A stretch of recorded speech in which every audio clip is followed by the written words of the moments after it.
Thank you very much, Mr. Chairman.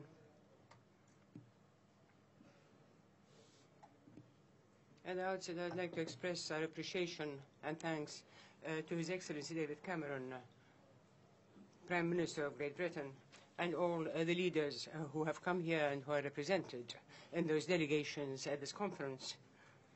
As I would like to thank His Excellency Ban Ki-moon, the Secretary General of the United Nations, as well as the Secretary General of the African Union and the Secretaries General of international and regional organizations. Ladies and gentlemen, honorable guests, it gives me great pleasure on this occasion, i.e. the convening of this conference in London on Somalia. We would like to express our deep appreciation and thanks to the United Kingdom, its people. We look very much forward to hearing your plans for Somalia, your thoughts on this London conference, and most of all, to your grounds for cautious optimism on the way ahead for your country. Thank you, sir.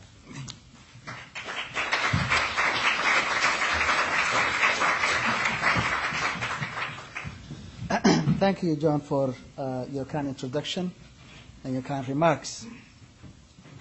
Dr. Chimman, ladies and gentlemen, I thank you for the opportunity to speak before you today.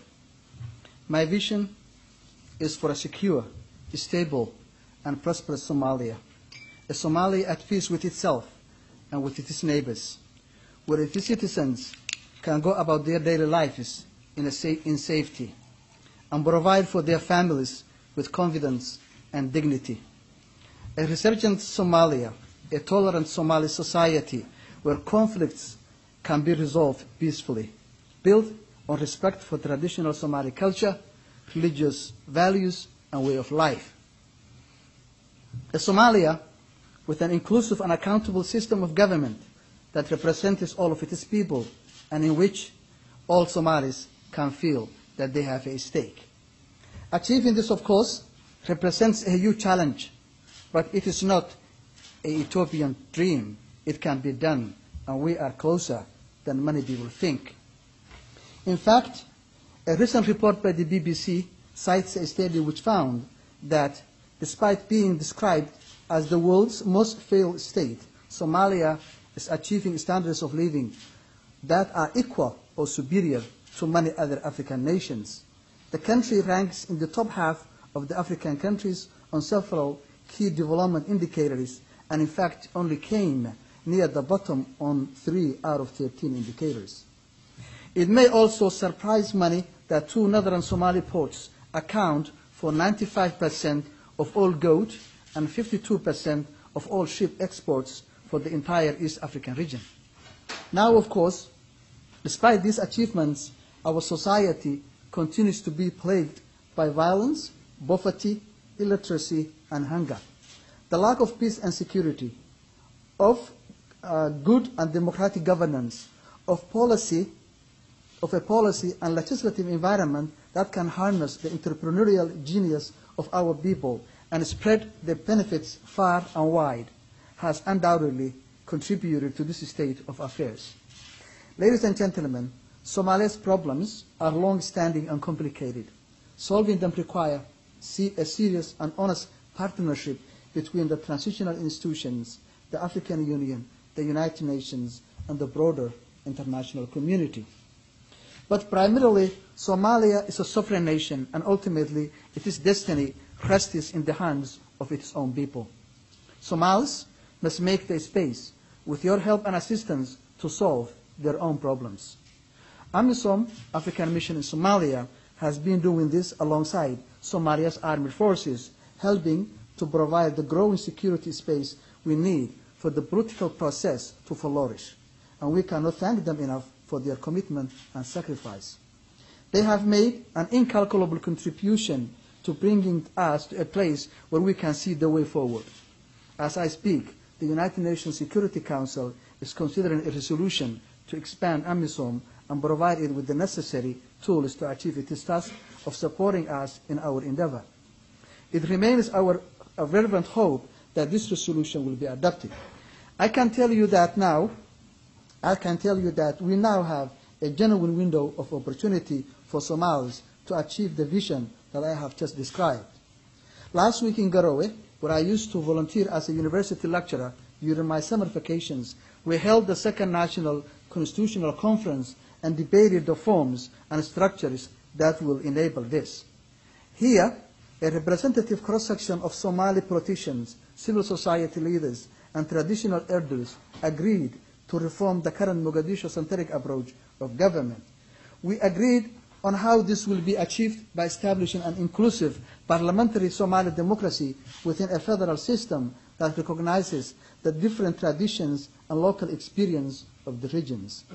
The Somali people are not strangers to such system, a system familiar to your own experience here in Europe, a system based on the notion of community cooperation and mutual respect. In the Asian hair, or customary law, Somali customary law, we have always had an effective local way of protecting people and property, safeguarding individual and group rights, and securing travel and trade across the country by discussions and consensus. The foremost challenge we therefore face today in Somalia is to rebuild the institutions that enable community, to end the anarchy of statelessness, and introduce a new order built on the bonds of the language, culture, and religion that unites us. An ancient Somali proverb promises that if people come together, they can even mend a crack in the sky. And today, we are witnessing the humble beginnings of a drive by the Somali people to take their destiny into their own hands and to shape their future. We are under no illusions about the skepticism which this proposition attracts among both the Somali people and the international community. 2 decades of seemingly unending humanitarian crisis and inept and kleptocratic leadership have driven many to despair. We Somalis are stubbornly independent-minded.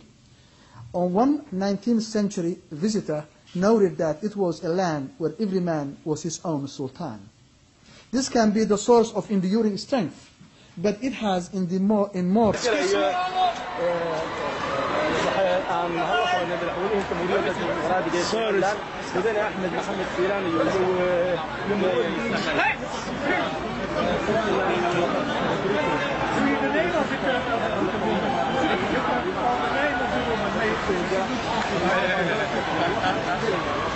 halkan waxaa baa ka dirgalay madaxweynaha jamhuuriyadda Soomaaliya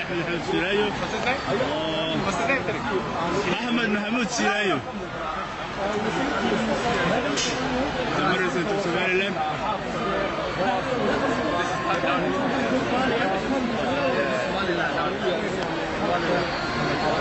دعونا تريد الصومال هذا هو الجميع هاي وين اللي قبله هذا شيء تام الشيء ما وسارة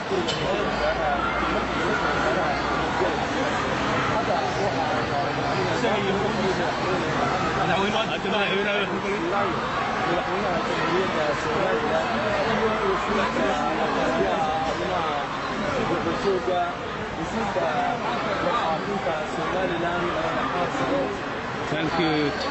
Thank you to help me, Israeli. Thank you. What's his name? Ahmed Abdi Hafsade, Wasir. Salam alaikum.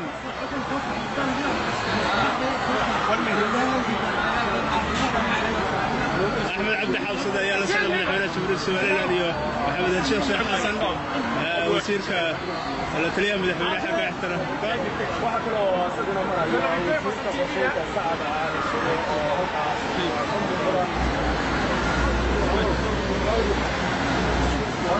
هذا الكسر أحمد عبد الحافظ why don't you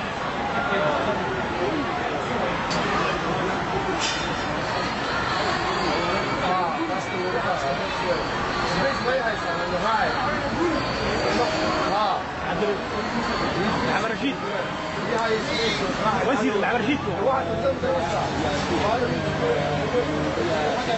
يلا في المكان دكتور محمد رشيد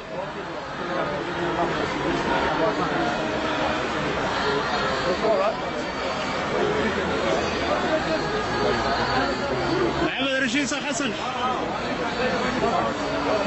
محمد رشيد وسير عكوسة عكوسة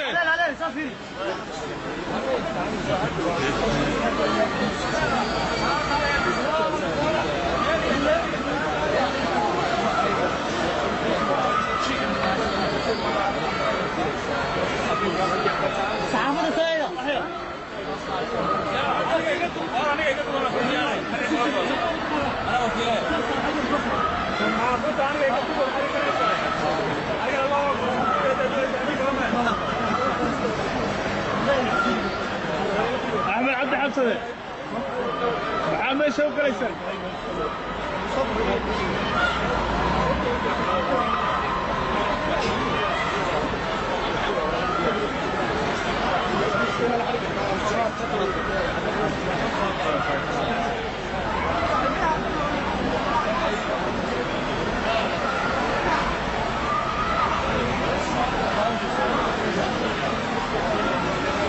It's recording, yeah?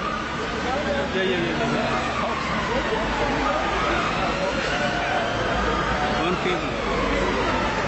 One cable. Yeah, sir. Assalamu alaikum.